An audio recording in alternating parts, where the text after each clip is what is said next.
Welcome to the Boneyard with Steve Robertson. As always, I am your good friend and host, Steve Robertson, here on the Hump Day edition of the Yard, trying to get this time done in time for you guys for your 5 o'clock drive home. Trying. It's been one of those days. Last part of the book is done, the acknowledgments, and that's a painstaking process because every single time I leave somebody out that I would like to be in there. So I've taken a few days to do it. I've submitted them, and I'm sure I'll have to add before I'm done. But yeah, so here we are. Start working through all the editing suggestions tomorrow, and I'm not going to labor over that for very long. We got about 10 days. We want to push this thing out to the typesetter and that kind of stuff, and so that's the plan. My goal was to be done by June 30th, and it is now June 19th, and I think I'm ahead of schedule. And if you haven't done so, go to dutynoblebook.com and pre-order. All copies ordered through the website will be signed. You won't have to go chase me down or wait in line or anything like that. The book will be delivered to your home, signed. Everything will be great, truly. But it's been an incredible process, and I'm going to give you a little bit of information today without giving you too much. But I gave this person an acknowledgement in the book. But Sam Creekmore, listener of the show, great guy, known him a long time, and I needed to get something. I needed to get an old bill that was actually defeated in committee because I want you all to see this. It's going to make some people uncomfortable, but also, too, I think it's going to paint a picture of really what, like Duty Noble and Tad Smith and President Hillman and Dr. Williams and everybody else, a lot of people, what they had to deal with at the time. It's a crazy time.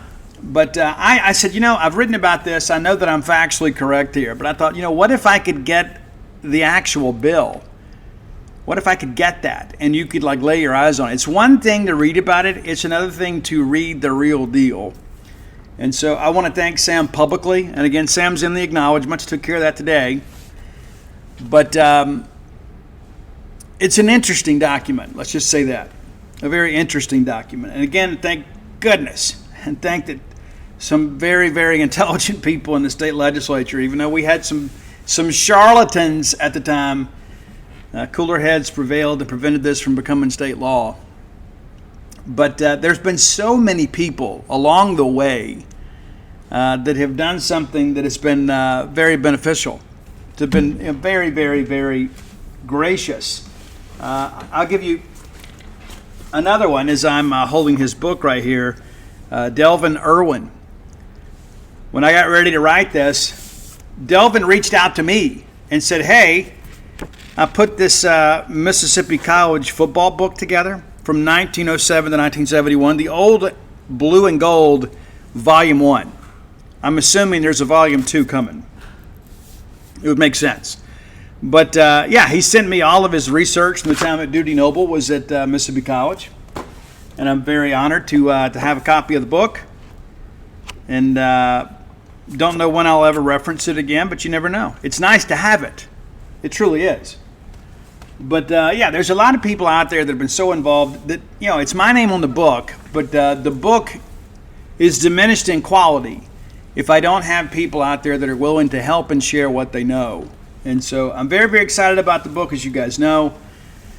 I can't wait for you to read it. I'm kind of at the point now, when I had 2-3 chapters left to write, it's man, I'm just not ready for this to be over. And you're just I want to hang on to it for a little while longer. You can only nurse that baby for so long. You got to turn it loose. And so of course, we put out pre-orders. And again, late August, early September.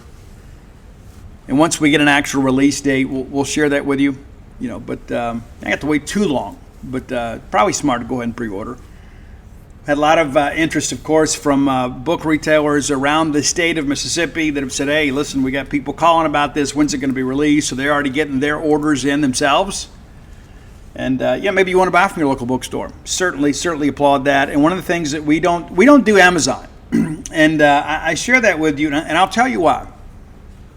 A lot of people said, Steve, if you did Amazon, it'd be so much easier. That's true. But it's cutting the heart out of Mississippi's independent bookstores for me to do that.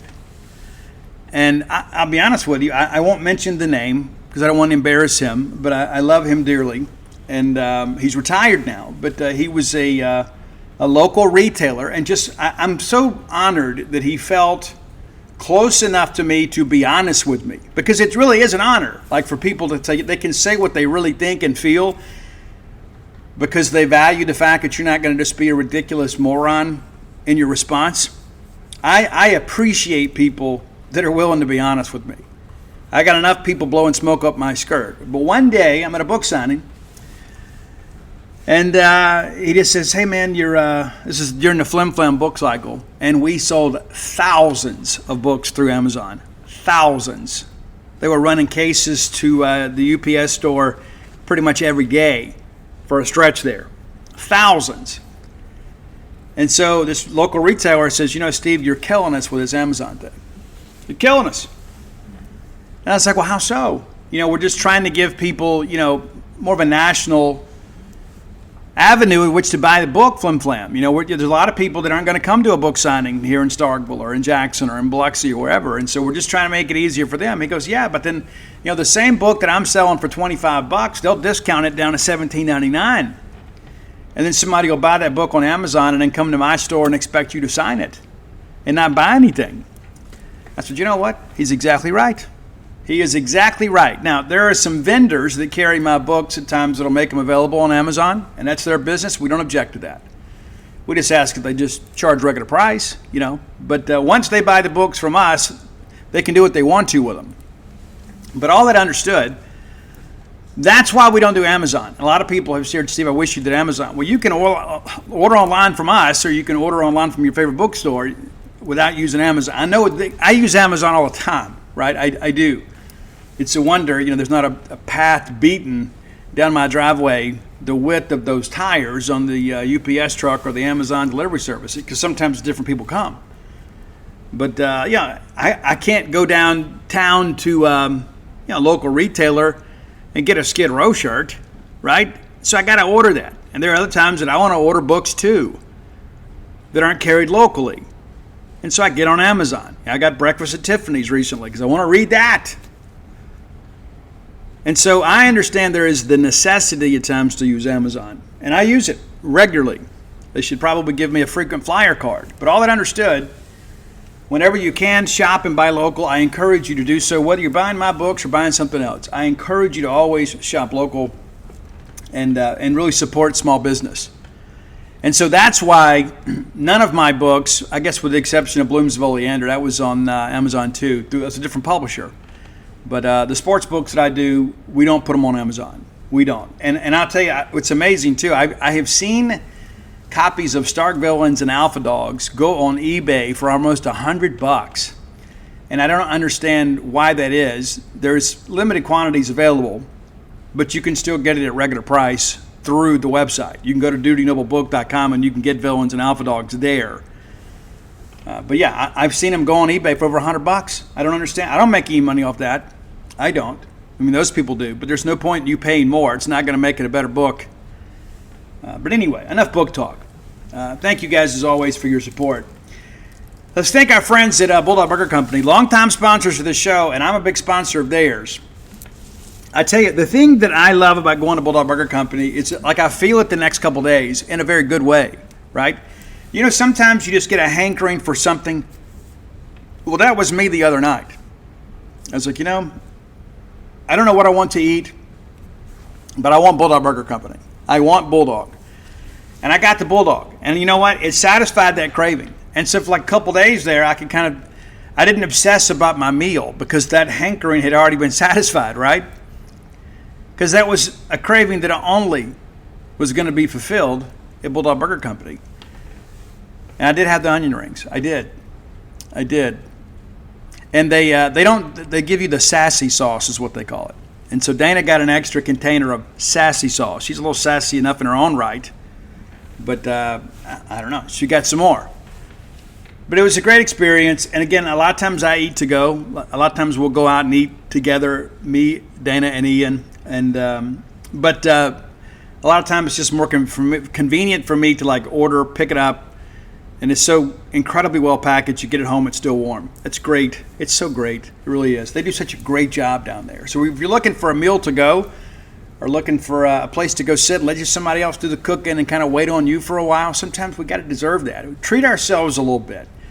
There's no better treat than bringing you and the kids to Bulldog Burger Company. It's their favorite place to eat, and you know it. You can go have an adult beverage. You go out with friends. You can have a business lunch there, a business dinner there. 3 great locations to serve you: University Drive in Stark Vegas, Gloucester Street there in Tupelo, Lake Harbor Drive in the Ridge and Flowood area. Get the spring rolls as your appetizer. It is the best appetizer in Starkville proper. Makes you and everybody around you better looking, and get that chocolate shake to go. You'll be glad you did. Bulldog Burger Company, the place where people go to meet, M-E-A-T. Okay. At last that we were together, we talked a little bit about we had more commitments coming, and we have a commitment still coming. From the last batch. We did get LaQuavian Lojack Jackson. He committed over the weekend and then announced, I guess it was yesterday, Tuesday, yeah. It all kind of runs together after a while. And I've been working kind of behind the scenes with our evaluators at 247 to get everybody evaluated. LaKendrick James, the only unrated player, his ranking is in. It just hasn't auto-populated out yet. And so we'll be the only group in the industry that has every Mississippi State commitment ranked. What's interesting, too, I guess let's go over LoJack a little bit before we get into rankings a little bit.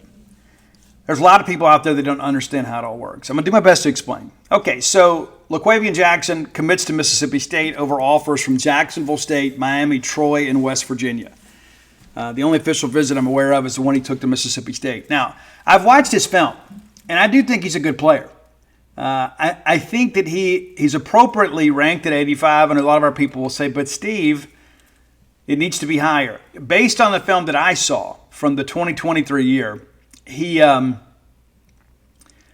I think he's appropriately rated. And as I'm saying, as I'm watching here, he is a guy that, has some ability, but also is a guy, too, that I think his best football is ahead of him. I think a year or two in a college weight room are going to work wonders for him. I think they're going to be absolutely outstanding for him. But I like his length, his natural athleticism.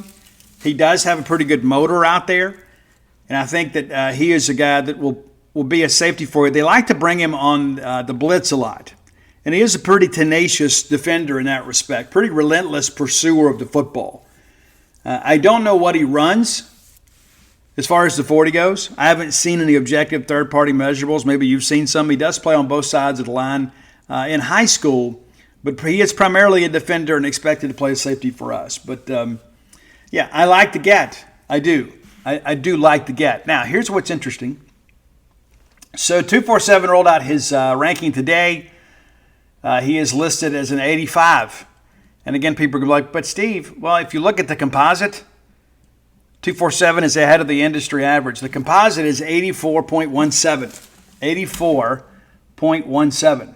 And I think that's probably, the fact that we've got him ranked ahead of the industry, I think probably is due to the fact that your good friend and host is a guy doing the chirping, to be honest with you. And so we'll see how his senior film looks. I think I might have pushed for an 86. I don't think that he is a guy. I think he is a mid-level 3-star player based on the film that I've seen. One of the things that I'll share with you guys, and I hope it's something you respect, I am not a guy that falls in love with everybody that I think we're going to get, if that makes sense. You start getting tunnel vision, and the only guys you watch film of are the guys that are expected to go to Mississippi State. I fought that battle for years. Back when we were with Scout, I used to get on conference calls and things like that. And one of the things that kind of changed my perception, because I had really never been out of Mississippi, Louisiana to watch high school football. It's true. And I was like, oh, this guy's best in the country. But my scope of reference was very muted. And then I got a chance to go cover the Under Armour All-American game down in Orlando. And Matt Barkley was there. And Matt Barkley missed the first day of practice. He's come back from a mission trip. And so the first day I saw him throw, I was like, you know what? I don't know. This is the number one quarterback in America. And then day two, after he wasn't jet lagged, he was out there slinging the football around. He looked like an NFL prospect, even in high school. And so when I had a chance to kind of get out and go cover an Army All-American game, an Under Armour game, the offense-defense game, all of a sudden my perception of our Mississippi kids changed.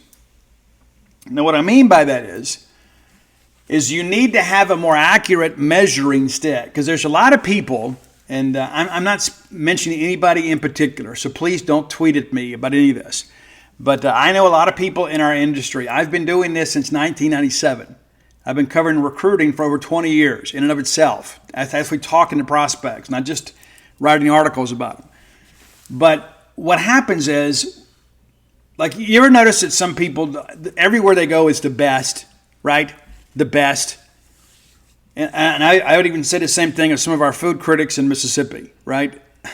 It's like, well, hey, the best seafood in Mississippi is here, and all due respect, it'll be someplace in North Mississippi. That's not true. If you really think the best seafood place in is in North Mississippi, I've got some places in Biloxi I'd love to show you. Yeah, it's true. And so you got to get out and travel to really understand, because they're like people, hey, this is the best chicken finger in Mississippi. I'm like, well, have you ever been here? No, I've never been south of Jackson. Well, okay. So how do we know? Right? It's the same concept.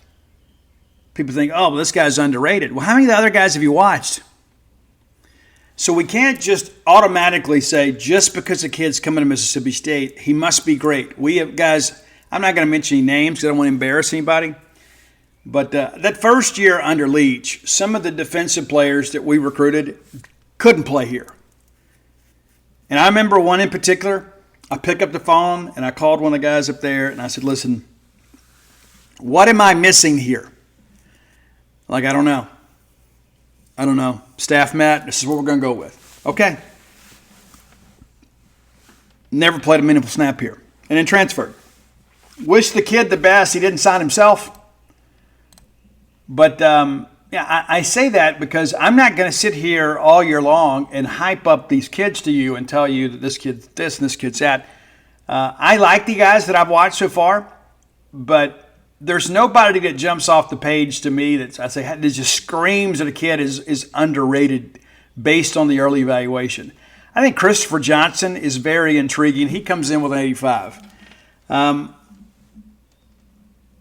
I think he is one of those guys that is growing into his natural position, which is going to be on the inside. I've heard some people say, well, I think he could play end. No, not in this league he couldn't. Not in this league. You watch the film, he's just not quick twitch or long enough to play end in this league. Not be successful. He's going to be an interior guy, and he needs to be an interior guy. And I encourage you to go watch film. Matter of fact, I look at some of these guys here. I need to go up, put their huddle film on their profile so you guys can go watch them. And that's free. You can go. We make it easy for you. Instead of you having to go through and click on huddle and go name a name, we just put a little black and white play button there. And you just click on that, and you can watch their highlights right there, whether you're a subscriber to 247 or not. But we do have another commitment that's expected later in the week. I've already got the interview done. We've got the graphic done, all that good stuff. And not sure when he's going to announce. He just told me later in the week, maybe Thursday or Friday. So maybe we'll see. And then we get ready to do it all again this weekend. And there's been some changes to the visit list. I mean, Caleb Bell was a guy that was originally scheduled to come in this weekend. He commits to Arkansas today, and he says he's shutting down the process. So I share that with you because, what we think we know about visits today may be different come Friday. It's true. I tell you, another guy I mentioned how I was kind of intrigued with Christopher Johnson, and I think that he's a guy, he's already like 360. Guys, after 1 year with our nutritionist and in our weight room, that kid is going to be 6'3", 6'3 and a half, 290 pounds. Just look at the frame, right? And you can't fight the frame. You can't. That's in life and in football, right? There are some people that are going to be broad-shouldered and widely framed, and they're going to carry weight better than people that aren't. It's just how it is. It's how you have to look at it. And so I say that because that's about projection. Right? That's about how you project guys to play position-wise at the next level. That's just kind of how it is. We discussed how it works defensively, right?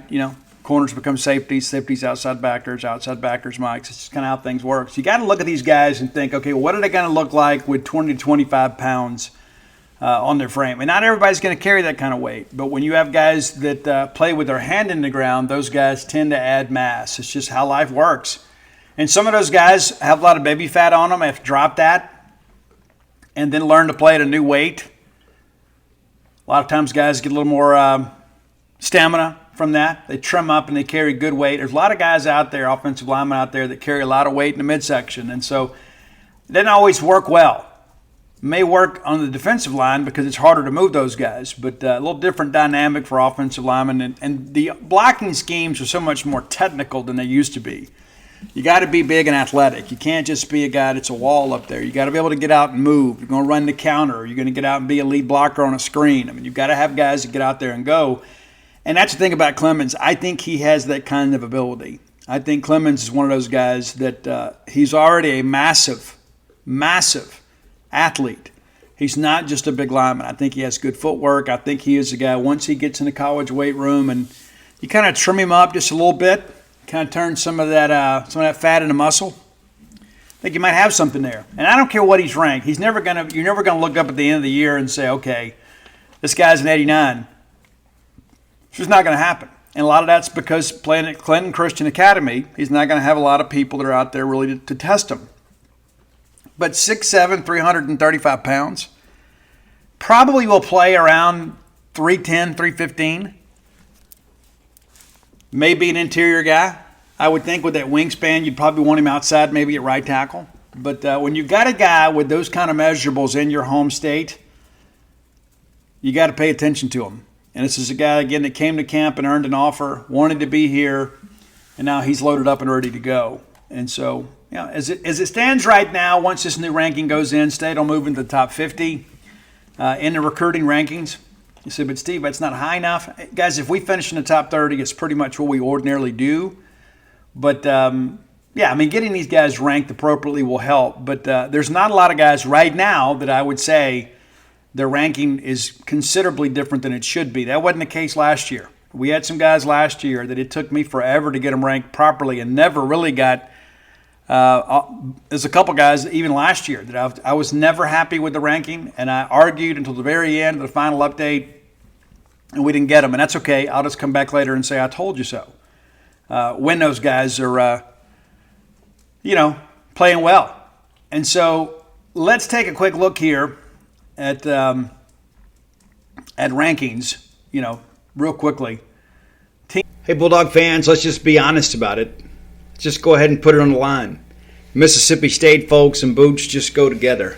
That's why I'm so proud to partner with Tecovas Boots. In every pair of Tecovas boots, you can expect handmade quality, first wear comfort, and timeless Western style. A great pair of Western boots will elevate a casual look or add a refined flair that will draw both eyes and compliments. Tecovas boots are always made from premium bovine and exotic leathers, and with occasional resoling, they will last a lifetime. The best way to shop for boots is at your local Tecovas store. I recently went into the one there in Riders, Arkansas. It is absolutely fabulous. You'll be greeted by the smell of fresh leather and a friendly smile. Come on in, grab a cold one, get fitted by a pro, and shop the latest styles. Tecovas offers custom branding, leather stamping. If you want to personalize your boots or all your fine leather goods, as spring makes its way into summer, stay cool in a short sleeve, moisture-wicking pearl snap, or make your own shade with one of their classic straw hats. New in both women's and men's styles. Visit Tecovas, that's TECOVAS.com. And don't go gently, y'all. Just don't do it. Rankings. Sometimes I don't know what's happening with all this stuff. So it's like, I just want to click a button, I just want to click a button. All right, so we've clicked our button here. All right, so as it stands right now, there's not a ton of SEC teams that you look at and say they're just, running away with things. But one of the things you look at is the number of commitments, right? Number of commitments is always important because of the fact that you got a lot of those teams out there. It is a quantity over quality thing, and I'm going to talk some more about that when it comes to the baseball transfer portal stuff that There's some new people out there that are putting their own analytics out there and kind of ranking things. And so people are like, hey, well, this has got to be correct. And it may be. But the reality of it is that's not always the case. There's not a lot of tools and resources at this point that are evaluating portal prospects in baseball. There's a bunch of them in football. But all right, looking at your SEC rankings, and of course Oklahoma's in there now. So State currently ahead of Vanderbilt and Florida. It's kind of nuts, man. I mean, it really is. And State just behind Kentucky. And then Arkansas ahead of us. They have 13 commitments. They're 12th in the league. And just picked up Caleb Bell today. But they're within striking distance. Missouri has 10 commitments. South Carolina with 13. At this point, we have 11. Public anyway. I mean, I don't think that's correct. We have 11 because we lost Jack Richardson, the punter, yesterday. So we'll have 12 once this other young man announces later in the week.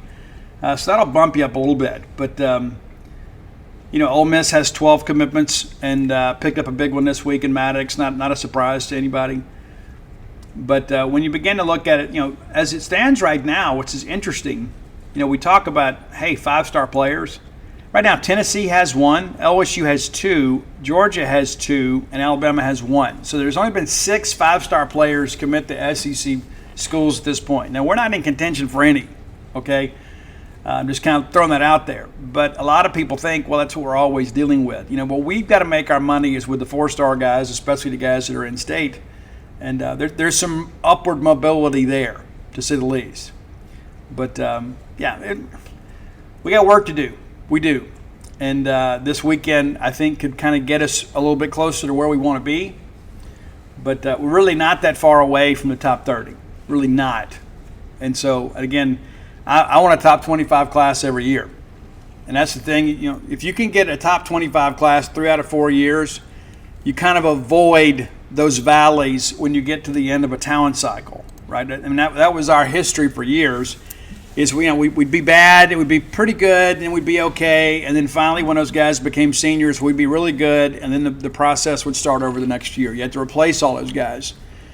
And we weren't recruiting at a high enough level to maintain any level of consistency as a football program. And I think that's what makes the Dan Mullen era all the more magical. Even a rebuilding year, we still managed to go to a lesser bowl game. And you argue and say, there's more bowl games today than there ever has been, and that's true. But there were a lot of bowl games in the 90s and we didn't go very often. Yeah, so I shared that with you because of the fact that when you begin to break down winning and losing seasons and things like that, Dan Mullen typically did a good job of avoiding those deep valleys when it came to managing your roster. And I think that is a trait that a head coach has to possess in order to maintain success and fan engagement. It's true. I mean, and you remember how great things were? Remember in 13? Like, we had a tough year in 13. We really did. We really did. And then we came out and Dak started the Liberty Bowl, and we won 51-7, and kind of gave us a glimpse into what we could expect in 14. And then even then, people didn't respect us. But even in a challenging year, we found a way to find some things to cheer about. Won the Egg Bowl that year, won the bowl game. So you ended the year on a very positive direction. And I think that's what's got to happen this year. Again, guys, if we go 7-5 this year, I'm gonna be really happy. Yeah, I think we're a bowl team this year, but I'm glad that Jeff Labby's not looking at this as a rebuild. It's kind of a reboot in many respects because we got basically half the roster are first-year players for us, and a lot of those guys come from the transfer portal, and that's important to understand. My honest opinion is I don't think you can continue to maintain equilibrium as a football program when you are too reliant on a portal. I think it's got to come from the bulk of your high school recruitment and then development of those players. And then when you have a guy that either doesn't make it or transfers out, then you kind of supplement your roster in the portal. If you're out there signing, 15, 20 guys a year out of the portal, the chances of you hitting on even 50% of them are not very good. And we've seen some of that. We absolutely have. So, Again, I think it's an important year for Jeff Lepke. It is year one, and I think that, again, we've got a chance to get out of the gate pretty strong. We talked about the schedule the other day, but you got a chance to get out 4-0. And I think that gives you some confidence, not only in your players, but gives your players some confidence in your program and your culture and your playbook. And then you never know what could happen. Confidence is a difficult thing to defeat, man. True confidence is. When you know what you're doing and you believe in what you're doing and you have the talent in which to carry that out, it makes you a very difficult opponent. It truly does. Makes you a very difficult opponent when you believe in what you're doing. And that's important for us. So that's kind of where we are with that. We do have a baseball commitment we'll talk about a little bit later in the show. But let's get to the top 10 list. As always, brought to you by closewithblair.com. Blair Chandler is a friend of mine, a friend of yours, a friend to those in need. He's our friend in the mortgage industry. And when you begin adulthood, right, there's so much they don't tell you, right? There's a lot of things in the husband and the wife and the mom and the dad job description that nobody ever told you about. You kind of have to learn these things on your own. And it used to be, you just pull out the Yellow Pages and go through and just start calling people. But, number one, we don't do Yellow Pages anymore. I don't know if most of you probably never even seen a phone book. But the rest of that story is you need referrals. I've learned this the hard way. When I've tried to go to Google and it's like, hey, who do I need for this? It becomes a corporate thing where they're just going to give you somebody that has paid for advertising. It doesn't mean they're always the best. So I've learned the hard way to ask for referrals, especially here in Starkville. It's true. So I've got a tire guy, I've got an air conditioning guy, and so when I know who I need and what I need, right? When you need a mortgage, you call Blair Chandler at 601-500-2344. 601-500-2344. Make him your mortgage guy. Whether you're looking for a game day condo, which may be more affordable than you think, you've always dreamed of it, let's maybe look into it and see if we can pull this thing off, because it may end up being your retirement home. And now may be the time to consider that. Right? We're getting older, right? It's time to have some plans. You want to live a little bit. Come on. Or maybe you're starting out in life or you're restarting life. And you're like, you know what? I got so many things to think about. Maybe you're getting divorced and there's this division of assets and all the negativity that goes along with that. Simplify your life by letting Blair just kind of take charge of where you're going to live and how you're going to pay for it. Let him get you in a good deal. And again, that's closewithblair.com, C-L-O-S-E with Blair, B-L-A-I-R.com. And you can follow him on social media too. He'll take care of you. He will. All right, so tomorrow is the first day of summer. It's true. And so I wanted to put some songs out that make me happy about summer.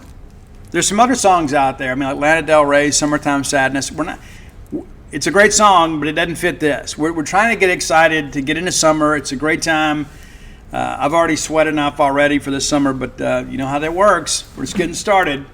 First day of summer, so I said, hey, let's do a summer list. So here we are, our summer songs for 2024. None of them were released this year. But songs about summer that kind of make me happy for one reason or another. All right, number 10, we're going to do it our way. This is Sex Pistols, baby. It's true. It's true. It's Holidays in the Sun from the Sex Pistols. Number 10 on your list. Never mind the bollocks. Here come the Sex Pistols. One of the most iconic albums in rock. And Johnny Rotten, of course, and Steve Jones and those guys. If you've never seen Pistol, which is the Hulu series, kind of docu-series, about the Sex Pistols, let me encourage you to watch it. It's great. Holidays in the Sun is my favorite song from the Sex Pistols, and I first learned of this. I remember it like it was yesterday.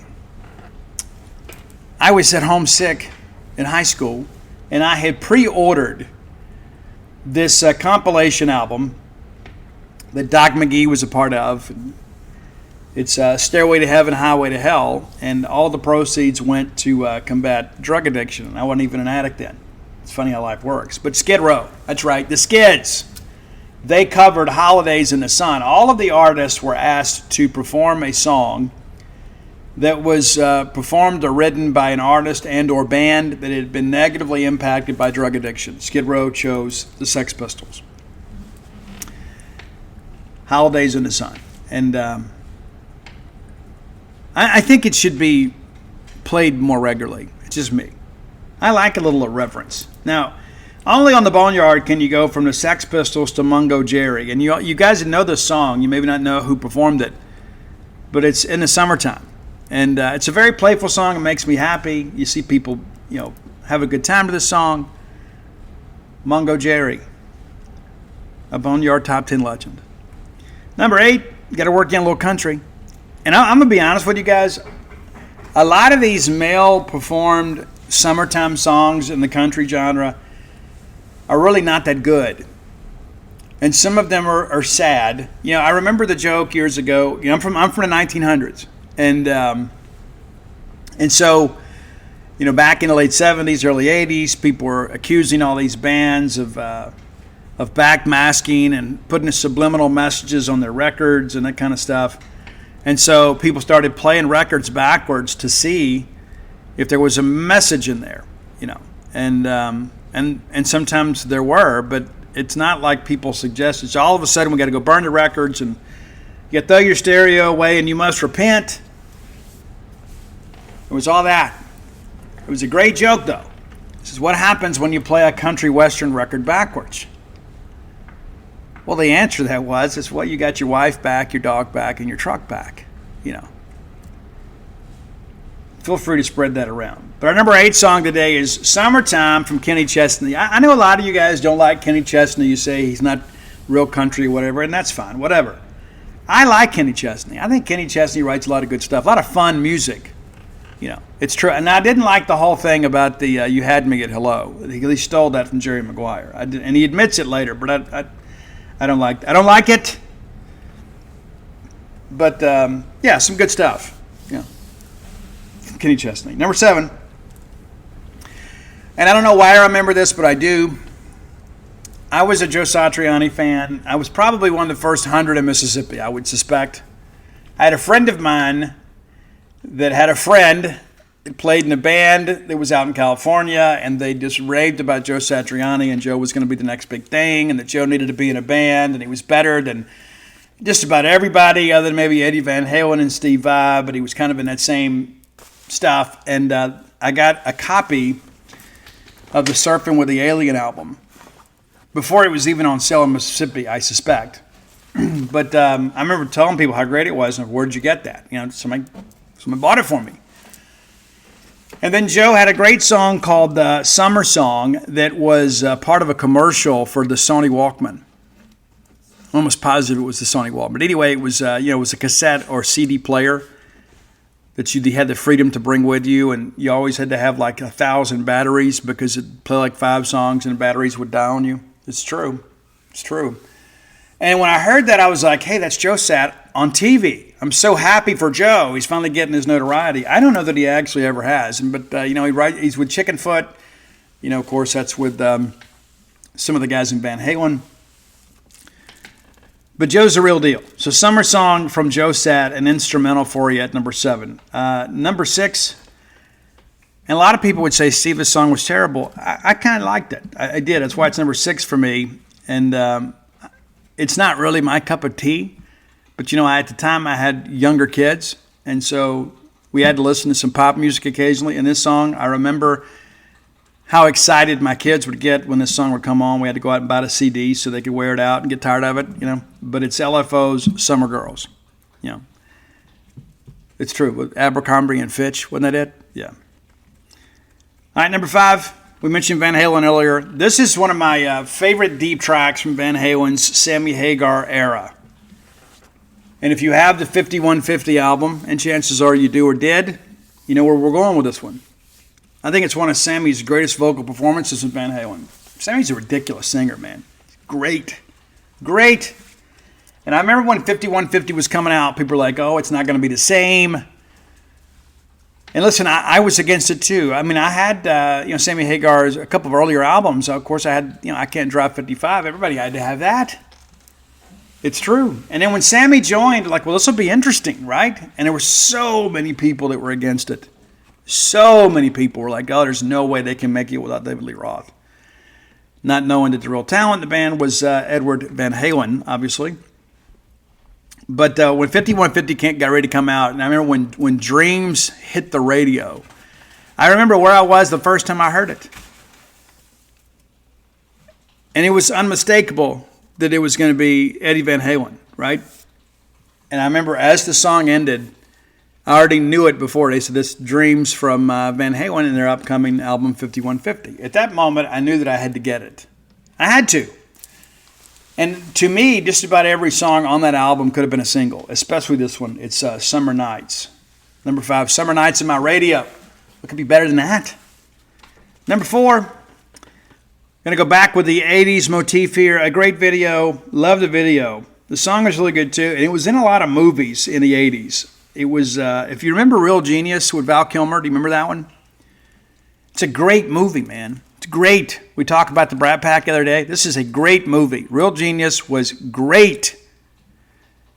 You had Lalo living in a closet, and there was Mitch, this prodigy who was too young to be there in college. And you had Kent, that was really kind of a douchebag.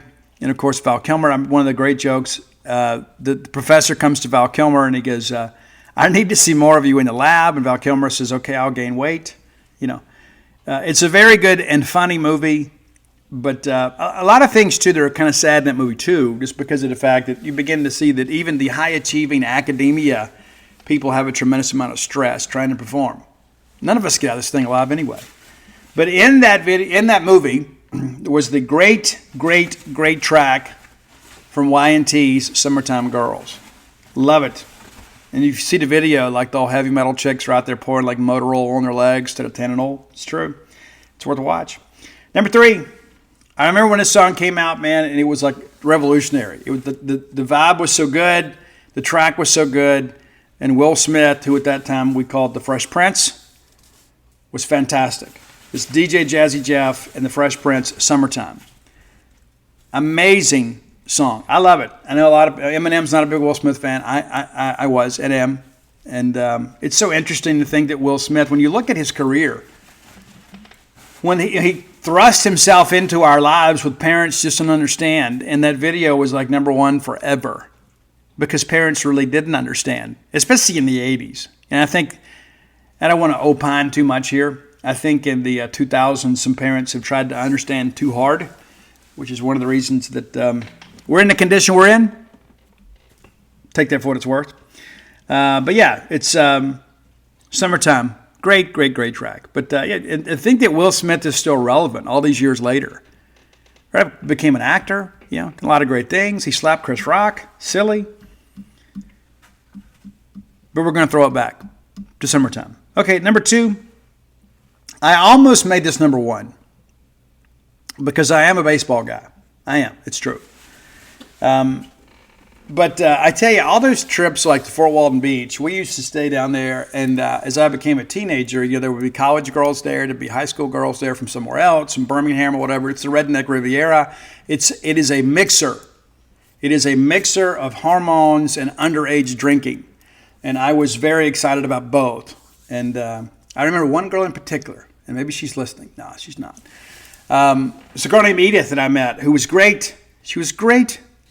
And I believe she was a freshman. I was a senior in high school, and she was a freshman in either at UAB or Auburn. I can't remember which. But nevertheless, I did not fully appreciate the difference in maturity between a high school senior and a college freshman until I met her. Didn't. Super cool. Hung out with her for like 4 days there in Fort Walton. She was great. And that's the thing I think about, right? It's like there's all these little, things like that, people that you share a little time with, and all of a sudden you remember all these years later when you're doing your podcast is, I remember this college girl. Yeah, that was it. They make an impression on you. And but they go back to wherever they're from and back to their lives or whatever. And then later in life, when they get disenchanted, they take these girl trips to go back and relive all that stuff. But we're going to do Don Henley's Boys of Summer. But it's really a baseball reference, too. Just so you get, my love for you will still be strong after the boys of summer have gone. That's a nice metaphor about the little summer romance and things like that, but it also, it's about baseball. It's a little reference there, just so you know. Number one, though, and every time I hear this song, those opening bars come on, and I tried to put a top 10 list together of this group and just couldn't do it. I just didn't think, as much as I would like to talk about how talented and beautiful they were, and they've been so incredibly successful. They sold out Wembley, I guess it was, a few years ago, and they recorded it and released a DVD. But every time that I hear the opening bars to this song, it takes me to the beach scene in The Karate Kid. And it's probably a movie I've seen 100 times, and we'll probably watch it 500 more times before I'm done. But it's Cruel Summer from Bananarama, and it was a part of that. And poor Daniel LaRusso kind of found out, too, there was a big difference between being from Reseda and being from the Hollywood Hills. But in the end, Daniel wins. And what's so interesting, too, I remember several years ago, some guy on YouTube kind of changed the narrative that, here Johnny was trying to get back with his girlfriend, and then some guy from New York comes in and starts a fight on the beach and, punches Johnny first. Kind of made Daniel LaRusso out to be the villain in this scenario. And if you watch Cobra Kai, which I have watched every season of, I love it. I do. I absolutely love it. And I love that Johnny and Daniel are somewhat friends. But yeah, it's a great movie. Very 80s in many respects, but it still holds up today. It's true. It's some kids, they don't go to arcades and they don't go to water slides as much anymore either. But Bananarama, I couldn't put it together. Even if I put in Shocking Blues Venus, which Bananarama's version of Venus is the best. It's true. And I don't know who was the lady in the devil outfit in that video, but it was a sight to behold for a teenager in South Mississippi. You can only begin to imagine. But Bananarama, loved them. And at some point, I had a crush on all of them. I did. I just put it out there for what it is. But that's your number one track, that Cruel Summer. Even though it's a cruel summer, it's still a pretty cool song. So number one on our summer songs for 2024 is Bananarama's Cruel Summer. If you have ideas for the top 10 list, please reach out and let us know. Best way to do that is to find Roy Samanti, my friend, on Twitter at Dogmatic67, DAWGMATIC67. I'm on social media under all forms at Scout Steve R. And or you can find me on Facebook. I don't always see all that stuff, though. I'm just being honest with you. I don't want you to think I'm avoiding you. You can begin to imagine this time of year how many times I get a message from somebody, hey, what's going on with the portal? Are we really going to sign this guy? What's happening with this? I run a website called genespage.com. I'm happy to answer all your questions over there. But I can't ask those people to pay and then give that information away for free on Facebook and Twitter and things like that. So, but yeah, it's part of it. I enjoy being your eyes and ears, but if you want VIP information, you got to go get that. So I share that as a disclaimer. So because sometimes when I'm like bored or sitting in a hotel room somewhere, kind of waiting for a ball game to end or whatever, there's always something going on that, and I'll get caught up on all that stuff. And so sometimes you catch me at a good time, but the best way to do it is to hit up Roy, because Roy has my number and Roy can text me and say, hey, we have a suggestion for this, and then we'll do that. But we called an audible today, with tomorrow being the first day of summer. Hope you guys have a great summer. All right, next segment of the show brought to you by Campus Bookmart, a Starkvillian institution. Man, they've done such a great job for this fan base for so many years. You need to reward them. You do. They are worthy of your business. A lot of people out there want to sell you Mississippi State merchandise. You know what? They're going to sell every other kind of merchandise too. They're not going to specialize in Mississippi State. I believe we keep it in the family. That's my philosophy. Hopefully you'll agree. Visit Campus Bookmart next time you're in town. You can swing through the backside of campus, go by there and pick up some new Mississippi State merch. Next thing you know, just a few minutes later, you're at Mississippi State's historic athletic venues. It's right there, backside of campus, very easy to find. If maybe game day is not a good shopping day for you, or maybe you're not going to be back in town for a while because we're not playing a sporting event until August, right?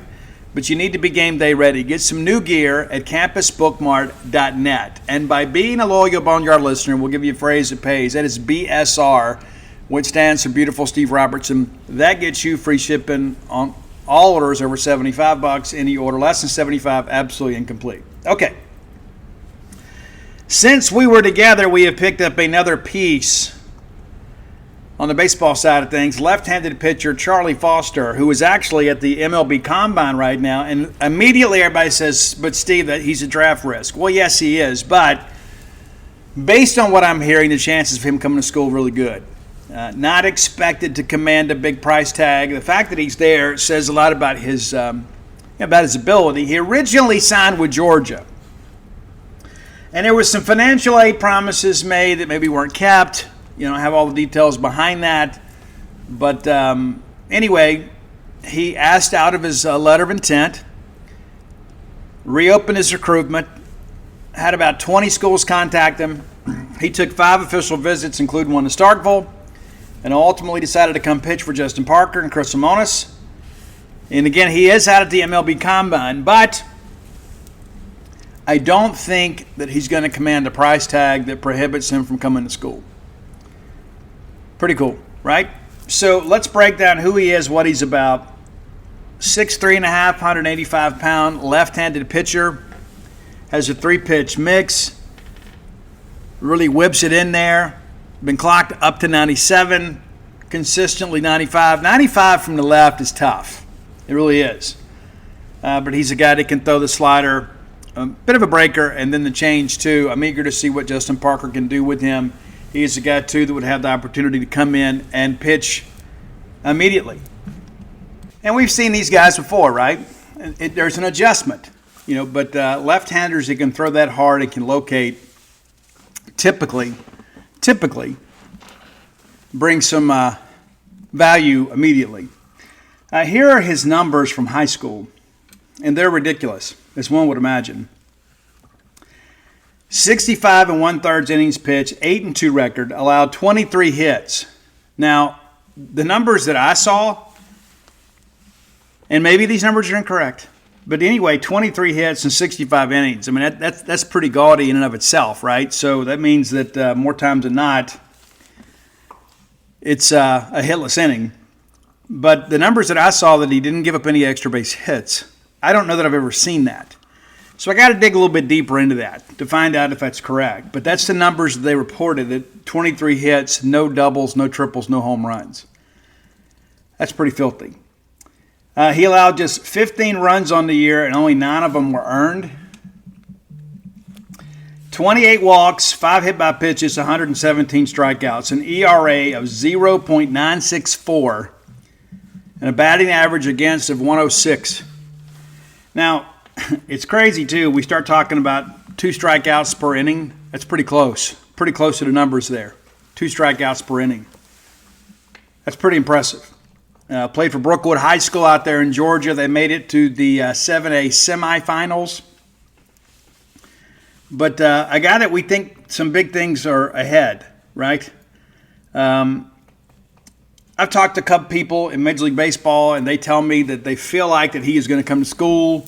They don't think that he's going to command enough money that'll force him to forego the process. One of the things that I kind of point out, too, is the situation with him. Like, he originally signed with Georgia. All right, Wes Johnson is a guy that knows to evaluate pitchers. And listen, I know that in some circles in Mississippi State fandom, Wes Johnson is not a name that many people are excited about. But let me remind you of this. Wes Johnson comes to Mississippi State. In 2016, he takes Dakota Jordan, a guy that had done very little, and made him a first-rounder. We win an SEC championship and become a top 8 national seed for the first time in school history. He then goes to Arkansas. Has a really good run at Arkansas. Really, the early dominant days of Arkansas were led by the hiring of Wes Johnson. Goes to the Bigs for a while.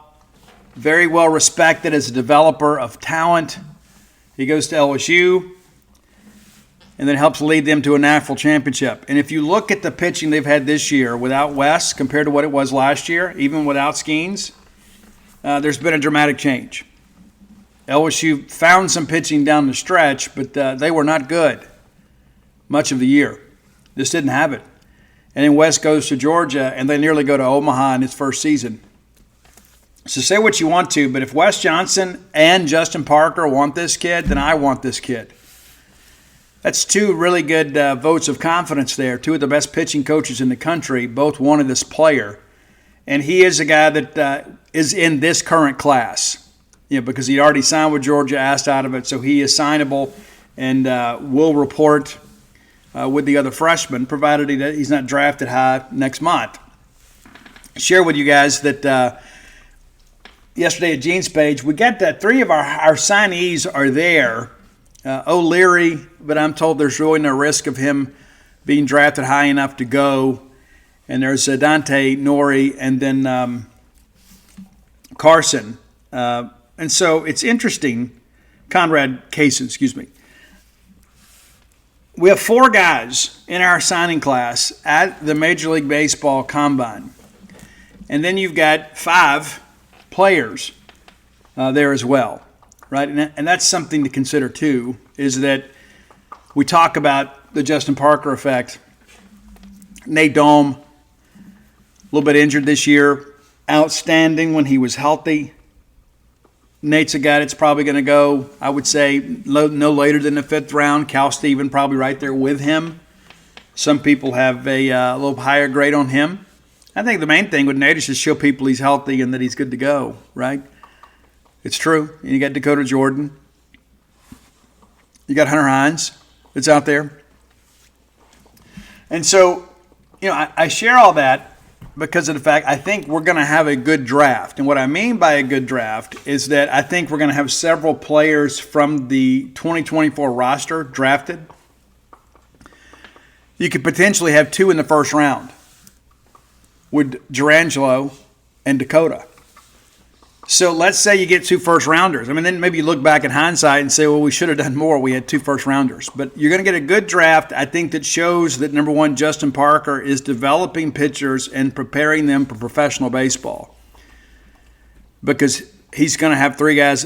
Basically, your starting rotation to open the season, all of those guys are going to sign big checks here in about a month. That's pretty impressive. And Cal Steven was just kind of a mediocre pitcher. Just, I guess, a good pitcher at Purdue on a bad team in a bad conference in the Big Ten, and he comes here and he's an All-American. Nate Dome was a guy, obviously, that was kind of a jack of all trades for us during his career at Mississippi State. Last year, he was a part-time starter, sometimes a reliever, sometimes a closer. This year, comes in as a starter for us. And again, I've only begun to imagine where we'd be if Nate was able to stay healthy. Not his fault, just kind of how things happen. And Durangelo was a guy that was at the MLB Combine 2 years ago and was drafted late by the Brewers. And he was kind of one of those, their bonus pool was essentially exhausted. And so it was pretty much guaranteed he was going to come to school. I know some people sweated it out, but there's some teams out there now that are forecasting the Brewers are going to take him again. And then you think about the fact that our signing class is not expected to be decimated by the draft. A lot of people expect Dante Nori to come to school, and he is probably a day 1 leadoff hitter, starting center fielder. He is that good. He is currently rated number 49 by MLB.com as far as prospects for this draft. That includes all eligible players, junior college, whatever. He's a real dude. He's also a guy, too, that his family has some money. Money's always a factor, but unless he gets life-changing money, and there's some talk among college scouts and pro scouts that he's leaning towards coming to school. And then I had somebody tell me, Kaysen's a guy, too, that had a really good day at the Combine, but he was a little bit banged up this year. And he's a guy that's got to grow and mature a little bit, so there may be some teams that kind of take a pass on him, but it only takes 1. But there exists the possibility that we may not have any of our high school signees drafted. Now, some would, in the old days, would suggest that's a negative thing. Well, Major League Baseball doesn't want them. That's not true. Basically, the first 10 rounds, everybody drafted in the top 10 rounds of the draft sign a pro contract. with rare exception, I think there's been, since they started the abbreviated draft in 21, we had the really small draft in 20 because of COVID and the restructuring of minor league baseball. But it's rare exception that anybody drafted in the first 10 rounds doesn't sign. It's because they agree to terms before the pick is made. There's only 20 rounds in a draft now. And so anybody on day 1 or day 2, you can, with 99% certainty, expect them to sign a pro contract. So if it comes up and the Facebook groups will be filled, well, maybe he'll come back. If a player is drafted in a top 10, that means they have already come to terms on a signing bonus. Because there's no real slot value after the top 10. And so if there's some bonus pool money available, there could be a follow for now guy they come back and make a sizable offer to. But the way the CBA is structured and the draft rules work, nobody is going to waste a pick. Because if, let's say you go out and draft Dakota Jordan with pick number 19 and he doesn't sign, not only do you not get anything back for that, you lose something. You have to sign your picks. So nobody's going to take anybody in the top 10 that's not going to sign. Just not how it works. Dave Marchand did not get an invitation to the Combine. And that kind of matches some things too. You had some people tell me he may be a guy that could get drafted in the later rounds of the top 10. But if he's not willing to come to terms, they're not going to draft him. Not at that position. They may draft him 18 or 19 or whatever just to kind of follow for now and kind of keep the conversation going. And if somebody else signs for less, because everybody has a bonus pool and their job is to get the guys signed for as cheaply as possible. So if there's a surplus late, they may circle back to him. And we saw some of that last year. Like Aaron Nixon didn't get drafted last year and then signed a pretty lucrative deal as far as UFA deals go with the New York Yankees. Yankees always have money. And that's a missing piece too. You begin to think about what would Mississippi State have been this year if we'd had Aaron Nixon as a closer. He was tired of going to school. He's ready to start his pro contract and his pro career, so I don't fault him for any of that. But I think it's important to understand we navigate through the draft last year without any surprises. I mean, Mekhi Grant comes in. We're expecting him to be a guy on the back end. We're expecting Stone Simmons to be a guy on the back end and expecting Aaron Nixon. Nixon goes pro. Simmons is out for the year, and then Mekhi Grant tears a UCL in camp. And they barely threw him. It's not like it was overuse, just bad luck. And so all three of those guys that were expected to factor in are absent, And so, Stone's out playing ball now. Mekhi Grant's on the mend, and Aaron Nixon's playing pro ball. But, that's a thing that we have to consider as we kind of move ahead with all of this. You can never just assume that everybody's going to be healthy or something out of the woods is just not going to come out and surprise you.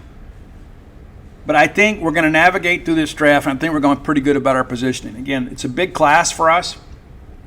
And there are some contributors in that class. I mean, of course, I think Dante Nori and Charlie, will have the opportunity to come in and compete right away.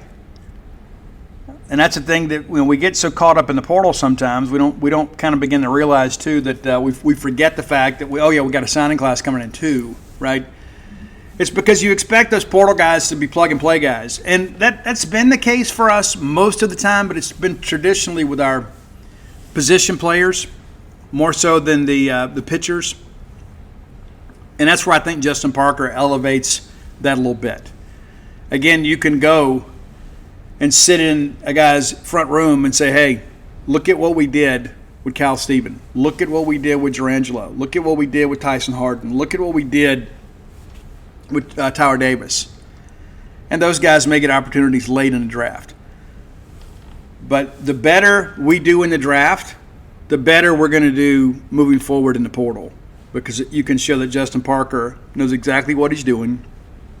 And if you come to Mississippi State out of the portal, he can make you a lot of money. He can give you a great experience as a college player and prepare you for pro baseball and make you more draftable.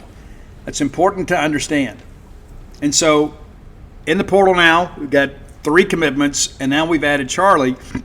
So 4 summertime commitments that will all be in uniform next year, barring something unforeseen. It's a pretty rare thing to see a guy that that commits early in the portal and ends up. Bill Lee did it to us a couple years ago, and we thought that was all going to work out. Bill Lee, of course, would have been a big piece for us, but got the opportunity to go play pro ball, and he took advantage of it. But there are some schools out there that are, chasing some guys in the portal. And a lot of people are trying to build urgency. Georgia and Kentucky both have a lot of success right now in the portal. And some of that is quantity more so than quality. I like some of these guys Georgia and Kentucky have had, but when you look at the rankings, it's kind of skewed more towards who has the most commitments. And that will eventually balance itself out as other teams add commitments. Of course, Georgia added another big player today. So Georgia and Kentucky kind of swapping first and second in those portal rankings. And again, it's just one group of analytics that people are going on. And it's the only tool we have right now. It may not be the best, may not be the worst, but it's the only one we have right now. And so we're just kind of monitoring our way through it. And everybody wants to know, well, Steve, what's next? What else do we have in the portal? We'd love to get a left-handed hitting first baseman. Obviously we expect Hunter Hines to get drafted and signed. He obviously is projected to be one of the top 200 players in this draft. So that'll be interesting, right? But, we don't expect him back. He is going to sign barring something totally unforeseen. So you've got to find a way to get a first baseman. Jackson McKenzie was a guy that we were kind of grooming to take his role. He's in the portal now. And so we're on some guys. We'd like to find an outfielder or two, but, you start thinking about this. If Dante Norrie is going to come to school, you got Bryce Jansen left, and there's a lot of talk about Nolan Stevens playing some in right. But I would feel a lot more comfortable with another outfielder. You could always have Nolan DH some, right? Not to mention the fact, too, when they stack a lefty in there, you're going to need a right-handed bat to counter. And so I think it would make sense for us to take another outfielder. And you think about what we've got so far. You've got a first baseman, you've got a third baseman, a utility guy, and you got a DH/pitcher. And I don't know how much he pitches on weekends. And again, the thing that I always tell people, like with this Justin Parker thing, you can magnify whatever they did, but probably 20% with Parker evaluating them and kind of figuring out body motion and things like that and refining their delivery a little bit. But when you go back and you look at what Sullivan did at UC Upstate, he's only got one loss in his college career, and that came against Kentucky, who got eliminated from the College World Series today. And so no shame in that, for sure. But, people always say, well, Steve, do you think we're close? Yeah, I think we're close, but it may be something that lingers into the weekend. Again, we've had 4 commitments, one of those being from the high school ranks. And I'll be honest with you, when you get a guy like Charlie that you're going to get 2 years out of, and he's going to not have all these bad habits, right? He's going to have come up under the Parker School of Training. I think there's greater value in that than just going and getting a one-year player, especially a guy that may be a little bit scratch and dent. And so it's nice to be able to think, hey, we can add a player of this caliber. And it's not like you just went out there and just got somebody off the trash heap of college baseball. It's just a guy that's at the MLB Combine. So the pro scouts think enough of him. Wes Johnson thinks enough of him. Justin Parker thinks enough of him. So do I, right? We can't all be right, or can we? Right? I just think you follow the experts there. But I think when you go watch film of this kid, you're going to see how competitive he is. And, again, pretty polished and a big arm. He's been clocked as high as 97 from the left. That's impressive. It's really impressive to think about. That's a high school guy, in many respects, that doesn't even know how to pitch yet. Just let that sink in for a second. This is a guy that was giving up less than a hit every 2 innings. And he really doesn't know how to pitch yet. And he wasn't like he was playing single-A baseball. He was getting it done. And so excited to have him as part of our Bulldog baseball family. And, of course, and people are like, well, what about the draft? I'll be so glad when 2 things happen, okay? When the portal closes on July 2nd, that'll be a good thing. And that also will prevent your coaches from having to recruit your current players to stay. But also on that day, you'll know exactly what the talent pool looks like. And so, like right now, if you're just kind of slow playing some guys, and all of a sudden think, hey, well, so-and-so may go in the portal. When they don't, then you can say, you know what, this is our guy, let's take and be done with it, right? It's a risky game. And then there's the draft. Once you get through the draft, you're going to have another run on portal commitments because there's a lot of guys out there that have already announced that they're transferring that will be drafted. And there are others just trying to make sure they have something in case they're not drafted. But once they get through the draft, You're going to have another round of guys saying, okay, now I'm ready to make a decision. And then all you have to worry about then is kind of piecing this all together and getting everybody here for fall baseball. And it's hard to believe, but, like, think about the milestones that we're facing. Portal closes, draft closes. Guys, we're in summer school, right? And the next thing you know, the fall semester begins. So then the full squad reports, and then you're into your individual workouts. I mean, so, our coaches are going to have hands on these players and then being able to put them through our strength and conditioning program and everything else in basically 60 days. And the next thing you know, we'll be out there covering scrimmages. So time flies, and especially with this elongated recruiting process, or years ago, all you'd have is the regular signing period, and then maybe you add a grad transfer. And now all of a sudden, you've basically added, it's great for our business, right? But it takes a big toll on your coaches. Just like last weekend, it was dead. And I hope that all the coaches got out of town and had a chance to kind of get away from Starkville, and they still had to make their calls and texts and things like that. So there's really no offseason anymore when it comes to the world of college baseball. And in many respects, football either. And we see that. I know our Justin Farmer went and covered basketball camp the other day, and then your players are out there working out too, So it's a much different game than it used to be. But there are some important dates ahead within the next 30 days as far as college baseball goes and college baseball recruiting, right? And I think we'll have a pretty good idea who's coming back, But I would submit to you right now there's going to be at least 5 Bulldogs that are drafted and signed pro contracts. And then there may be some – Connor Hyzak, obviously. He's not coming back.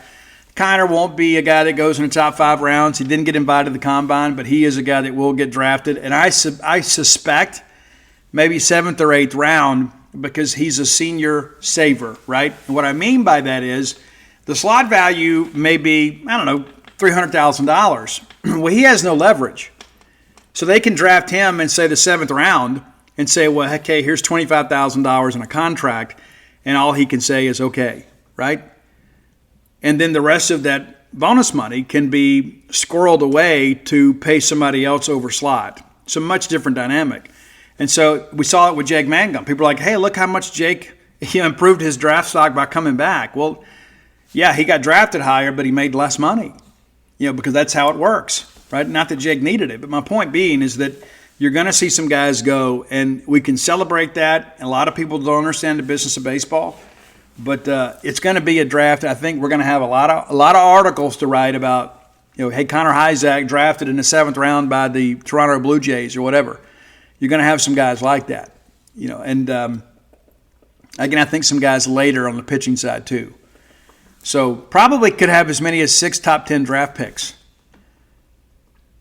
That's kind of crazy to think about that, right? That we could probably have 6 guys drafted in the first 10 rounds, maybe more than that, on a team that didn't get to Omaha, And so there will be a lot of people that say, well, we haven't recruited well, but then you say, well, look at the Major League Baseball draft. Well, then if you look at the draft and look and say, well, we didn't accomplish enough with them. And maybe that's a fair argument.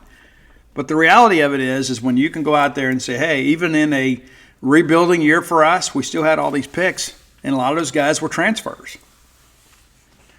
It's a good mix, right?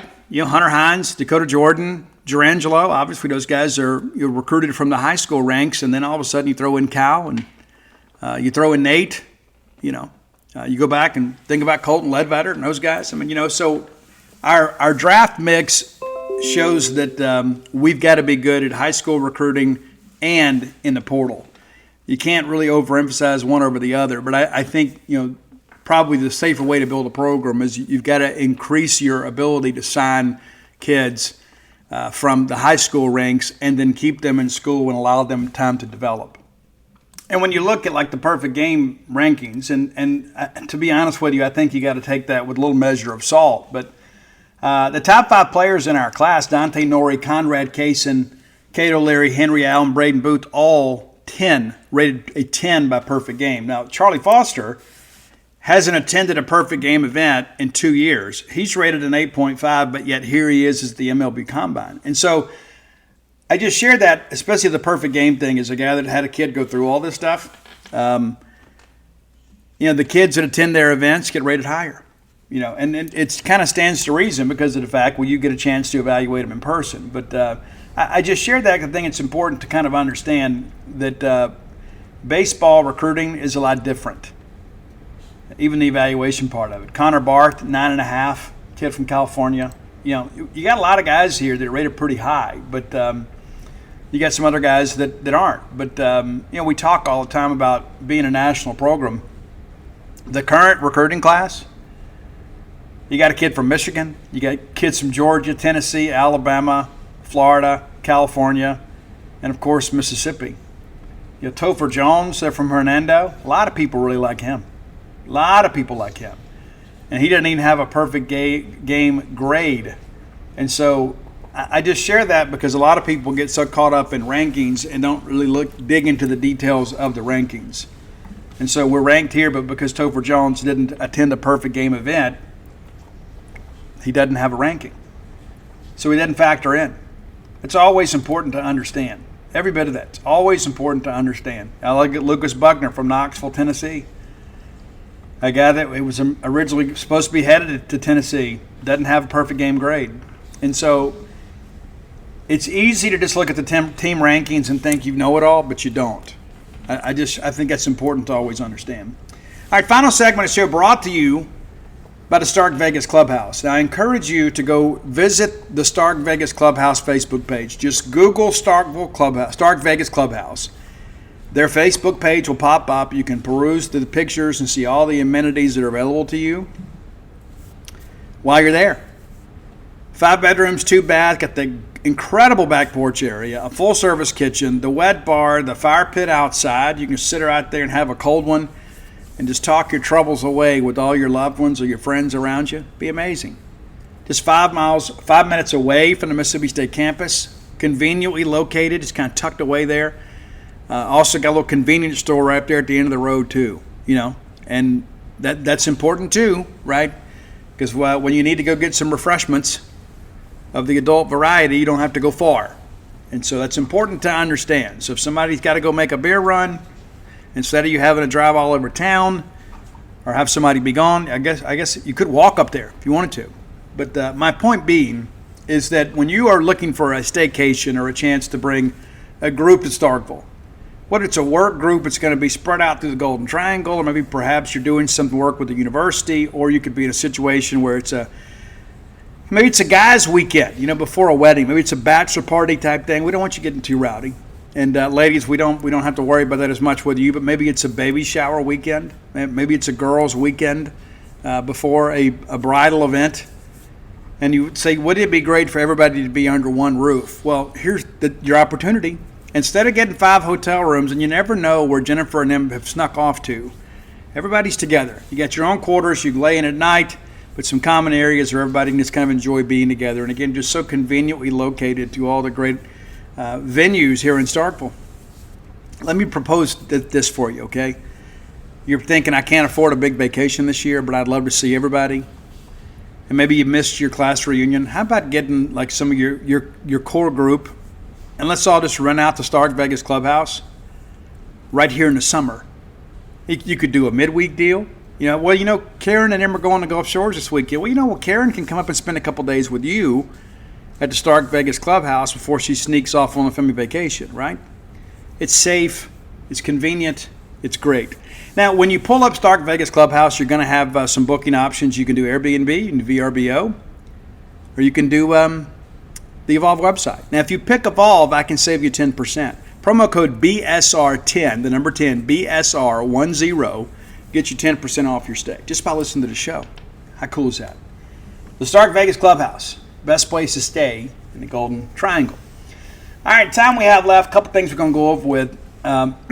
So we have official visitors again this weekend. I'll preview that on Friday because this list is still evolving. If you're a subscriber to Gene's page, you already noticed there were a couple of guys that we were expecting to come in. One committed to Arkansas, and then, of course, there's another that there's a couple of guys because of the fact we've got a big group. It appears, and what's been communicated to the kids is like, hey, we got a big group. We want to be able to focus some time on you. We're going to do you a different weekend. And the kids like, okay, cool. So we're moving some things around.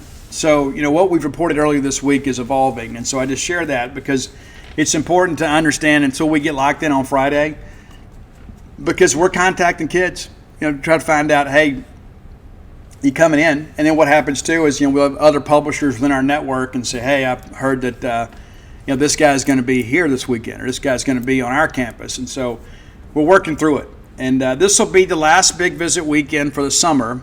And then the staff will have a chance to kind of decompress, take some vacations, kind of get away a little bit, get to the beach, whatever, and then have the opportunity to get back. And you got kids reporting for, second session of summer school and things like that, and working through your workouts with your strength and conditioning folks. And then on top of that, it'll be time for us to get together for fall camp. And we're just weeks away from fall camp. I mean, what are we, like day 72, something like that? We're close, man. We're close. We're so close right now, you can almost feel it. And that's the thing I think about with all this. Like, once we get down with all the baseball portal stuff, once that's all solidified, we know who's going to be here, what guys are getting drafted, what guys are going to be signed. Once we kind of get that all established, well, then it's going to be time to start covering football.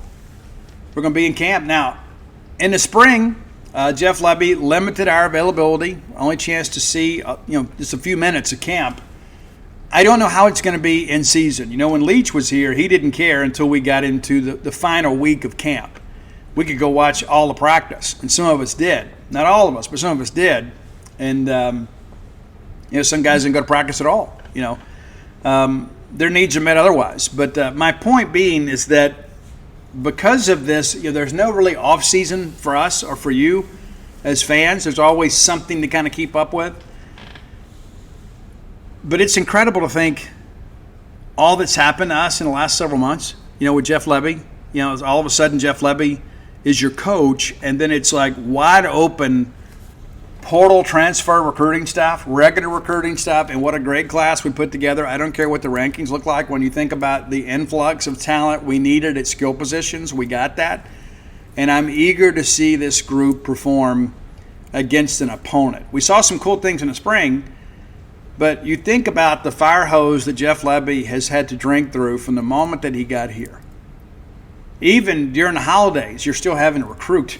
Maybe you're not doing it in person, but you're still having to kind of keep up with this guy and that guy because, you're trying to get guys in for spring. And so once we get through this week, I think for the first time in a long time, everybody involved with Mississippi State football can take a well-deserved break. And, of course, still got to keep up with recruiting, right? But I think that these people deserve it. I'm very pleased, and I know many of you are as well, with what we have seen so far. And I think we're going to surprise some people. I'm not going to pick us to go to the Rose Bowl or anything like that, but I think we're going to surprise some people this year. And of course, when we'll probably pick sixth in the West. Arkansas, I suspect, will be picked last. We'll probably pick sixth. And we'll kind of work our way up from that, And so when all that happens, SEC Media Days will be here soon. And you just be prepared. Everybody's going to pick us last or next to last in the West. And then we'll kind of see how things evolve from there. But I think that we're going to be able to surprise some people. I would suspect there'll be an upset of somebody this year that they're not expecting. And again, we talk about winning the first four and then putting yourselves in a position, with 8 games to play to win 2 to get to bowl eligibility. You win 3, you feel really great about that. But if you can find a way to pull off an upset and find a way to get to 8-4, Jeff Lebby may be the coach of the year in the SEC. I mean, it's that obvious, And I think back to like this time last year, and I remember just like it was yesterday, there were so many people that were like, we liked Zach Arnett so much. And I remember like every time on the message boards, people were like, Steve, I'm rooting so hard for this guy to make it. We felt like every decision that he had made at that point had been a very good one. And then, of course, we look back in hindsight, scrapping the air raid obviously was the wrong decision. And I think maybe part of that, too, is Zach Arnett may have thought he had a little more time to work. Thinking, hey, I'm going to gut the offense. We're going to be completely different this year. And in year 2, we'll kind of have that worked out. But it proved to be a fatal mistake. With a veteran team that had plenty of reps in that offense, it's obvious that we should have hired an air raid coach to run the offense. Nothing against Kevin Barbet, but the reality of it is we made some mistakes And the thing about it is, last year, again, thinking about that, I just hope he makes it. I'm rooting for him so much. I don't feel that sense of, maybe the best word to room is desperation about Jeff Lebby. I think our people feel like Lebby's going to win. May not win big this year, but he's going to win. And I think Arnett, was the underdog type thing. And you think about, we were so indebted to him, for kind of stepping up, for us. It didn't work out. And we wish Zach the best. He's a great guy, really is. But I think there's a different level of energy. There is a sense of optimism. And I think most of our fans, too, right now, I would say, are pretty realistic about the season. You're looking ahead and saying, you know what, hey, I'm with you, Steve. I think we're a bowl team, maybe a Tennessee bowl team this year. But we're probably going to scare some people to death. And then in year 2, and we got a chance to go do something maybe pretty special, depending on how some guys play out for us. And again, you get all these new toys out of the portal, and you're just hoping all the parts are there, right? You're hoping there's not something that you didn't get a scratch and dent toy and there's no return policy.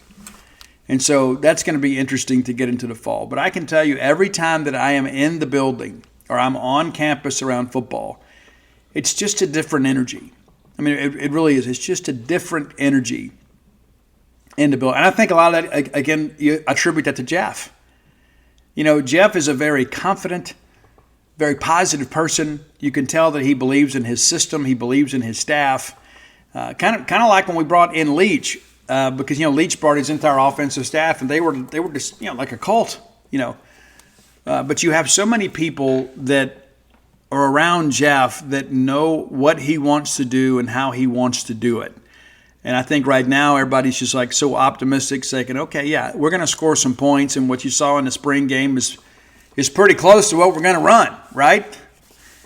But I'm eager to see how Lebby attacks opponents, now that he's the big whistle, right? For sure. All right, if you hadn't done so, again, go order your pre-order the Duty Noble book at dutynoblebook.com. And now's a great time to come float, with school out. A lot of people are on vacation and stuff, so availability is a lot more plentiful. And maybe you've thought, hey, I want to try this. I'm going to go float this evening. Now's a good time. Call 662-268-7601. You can speak to Dana directly. You can find us on Facebook or Instagram, TikTok, all that good stuff. But best way to do it is just to call, or you can go to truerest.com and you can get all the information you need if you don't want to talk to anybody. I understand that. But also of note, too, you can download the True Rest and just book online. TrueRest.com app. Go to True Rest in the App Store and download the app, and you can book online. And we've put a lot of time, effort, and money into this. Things have been going great. We're so appreciative of our members and our customers. But I tell people all the time, I don't have to sell you on anything. I just got to get you to float one time, and then you'll be a believer after that. It's an incredible experience. And whether you've got stress or anxiety or chronic pain, we may be able to help you. May be able to. And we have a lot of people that work in that line of work that have recommended their clients come float, and they have found some benefit in that, and I think you will as well. So again, that's True Rest of Starkville. Summertime, of course, how it is in town, not as many people here, and so we're still floating our regulars, but we're not having quite the walk-in traffic that you do during the semester. So if you wanted to try it and just in the past have tried to book and there was not any availability, now is a good time for you to pursue that. I'll keep you updated on the book and as we go. But Friday, I think, will be a big day for us as we kind of finalize some visit plans and things of that nature. And I think it's going to be another wild weekend of commitments. Obviously, I don't think they take the same number. And I think some of those guys that maybe are on the verge of committing that maybe we're not quite ready to take, maybe you move those visits around a little bit. Anybody that you want right now, right? But you begin to think about, we'll have somebody announce a commitment later this week. That'll be 12 commitments, and there is no 25 cap, but you begin to kind of work through how many available scholarships do you really have? You got the 85, but you don't have the 25 cap. I guess that's what I meant to say. And so you start working through all that. How many of these transfers are one-year guys? How many guys are going to be processed out of the program? So you don't know how big the class is going to be really until December. You really don't know. I mean, and we didn't really finalize our 85 this year until earlier this month. So that's always something to consider too. Always something to keep up with this time of year. always. The summer is moving time in many respects. For recruiting classes and for rosters and things of that nature, there's always something else to keep up with. But until next time, let's all live our lives in a way we make more friends than enemies, and people can see a difference in the way we live.